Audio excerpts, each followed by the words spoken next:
नमस्कार। महाभारत की इस भव्य महाकाव्यात्मक दुनिया में हम सब साथ मिलकर एक सफर शुरू करने वाले हैं। आज हम गोता लगाएंगे दुनिया के सबसे विशाल और कह सकते हैं सबसे महत्वपूर्ण साहित्यिक ग्रंथों में से एक महाभारत में। तो इस पूरी चर्चा के लिए हम जिस ग्रंथ को आधार बना रहे हैं वो है गीता प्रेस गोरखपुर का ये संस्करण।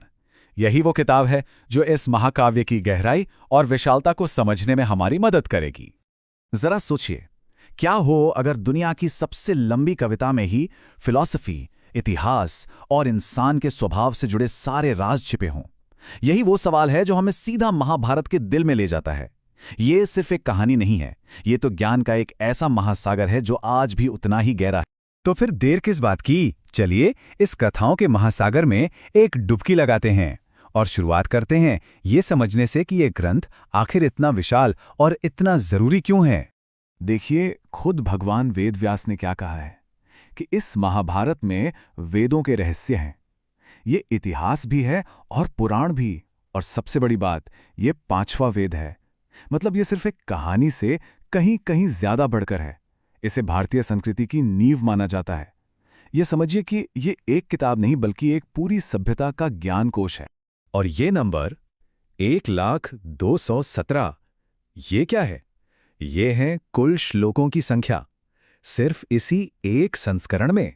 यही वो आंकड़ा है जो महाभारत को दुनिया का सबसे लंबा, सबसे विशाल काव्य ग्रंथ बनाता है।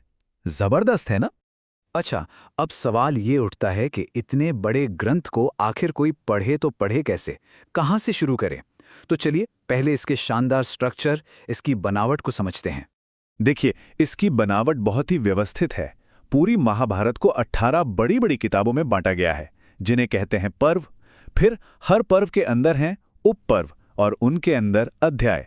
बिल्कुल वैसे ही जैसे आजकल हम कोई वेब सीरीज देखते हैं जिसमें सीजन होते हैं और सीजन के अंदर एपिसोड्स। और जरा ये देखिए, ये तो सिर्फ पहली किताब यानी आधे पर्व के कुछ हिस्से हैं। अनुक्रमणिका पर्व, पौलोम पर्व, आस्तिक पर्व और भी बहुत कुछ। इससे पता चलता है कि कैसे छोटी छोटी कहानियां मिलकर एक बहुत बड़ी, एक भव्य कहानी बनाती हैं। ये सब बस पहले पर्व का हिस्सा है। तो हमने बनावट तो समझ ली, अब चलिए इसकी कथा कहने की शैली को महसूस करते हैं। इसके लिए एक कहानी उठाते हैं, प्रतिद्वंदिता और किस्मत की एक ऐसी कहानी जो कभी भुलाई नहीं जा सकती। तो कहानी शुरू होती है दो बहनों से। एक तरफ है कद्रू, 1000 शक्तिशाली सर्पों की मां, और दूसरी तरफ हैं विनिता, 2 महान दिव्य बेटों की मां। ये दोनों बहनें ऋषि कश्यप की पत्नियां थीं और इनके बीच थी एक गहरी जलन, एक प्रतिद्वंद्विता। और फिर लगती है एक शर्त, एक बहुत ही मामूली सी शर्त, एक दिव्य घोड़े के रंग को लेकर। पर इस छोटी सी शर्त का नतीजा एक ऐसा चुनाव जो नामुमकिन था, और सजा जिंदगी भर की गुलामी। किसी ने सोचा भी नहीं था कि एक छोटी सी बात इतनी बड़ी तबाही लाए। हुआ ये कि अपनी मां कद्रू को जिताने के लिए सर्पों ने धोखा दिया।